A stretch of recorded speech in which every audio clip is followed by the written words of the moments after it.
I'm not sure what I got on video. I took the camera off my hat, or my head, and the camera is pointing down towards the bill of my hat, so I don't know how much you got. I took the Honda off, and now I got the Excelsior up on the rack, and it's all tied down nice and tight, and I'm waiting for Devin to show up.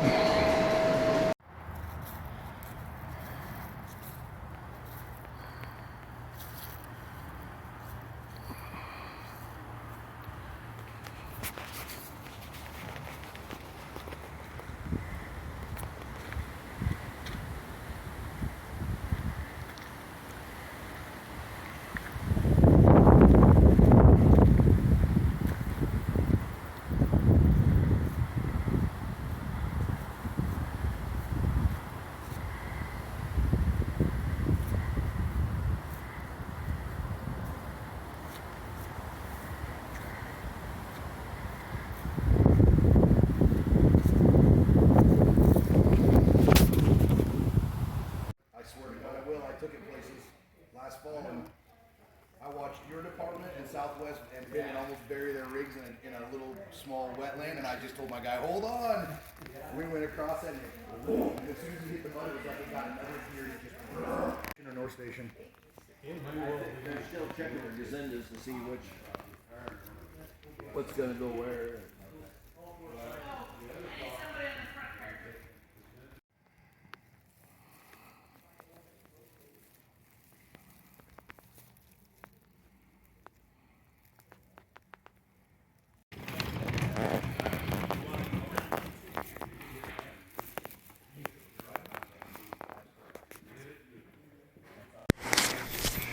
Well, I'm back for a quickie here to get this down in the history books correct. The fire truck's a 1934 Ford BB, as you can see in the pictures. The history behind it is Waverly bought it brand new in 1934. It was Waverly's first fire truck, from what everybody understands.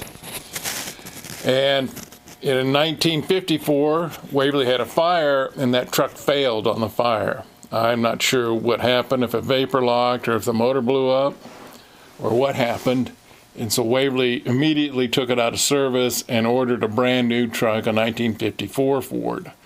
I think it's a F600 or F500. I know where that truck is. It's in Lincoln currently. Waverly Fire did own it for a while, and then out of control, it ended up in somebody else's hands, a private party.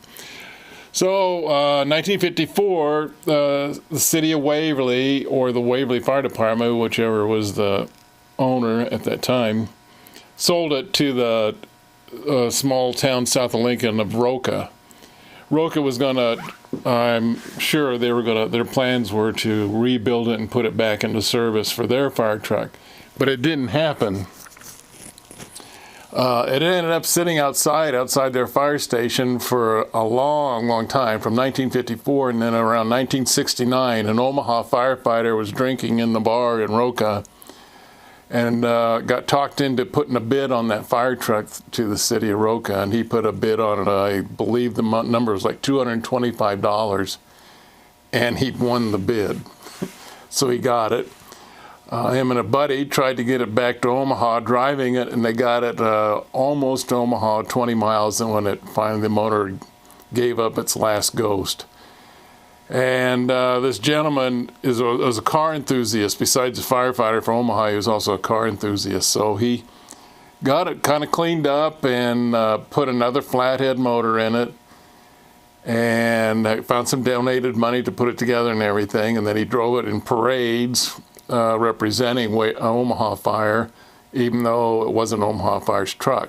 As timeline went along, that flathead also blew up. I'm going to say it's probably just young firefighters that don't know nothing about flatheads and drove at highway speeds, which I'm sure it couldn't. So the owner at that time, that firefighter, he found a 289, I believe it's a 1968 289, and he put it in there and had a hot rod shop put it in there. New upholstery, new paint, and put juice brakes on it. Took the mechanical brakes off. They're most of the mechanical brakes are still there, but they're true juice brakes on it now. And then Omaha Fire ended up with it, not by title, but Omaha Fire owned it. And then they put it in a museum, and they used it as a parade vehicle for many years. And then they put it in a museum in 1999.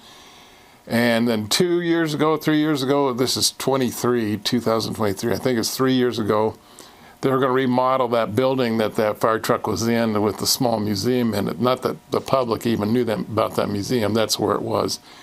And they wanted to get rid of it because they didn't have a place for it. And so they tried to figure out what was going on. They found out it was Waverly's fire truck. So the city of Waverly was contacted. A donation bought it, a $6,000 price tag.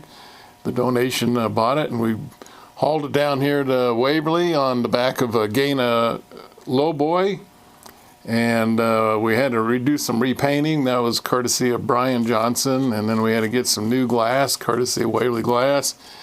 I did some tuning on it to get it running and then get it up to speed. It runs pretty good for a 289, and with an automatic, I think it's a C4. And those parts and pieces were donated by Mark Schmidt's garage here in town. I need to recognize that also. And then we had it, all those different buildings, as said in the earlier video. Gaina's lowboy then hauled it out to Kearney. It's just a really interesting story. There's also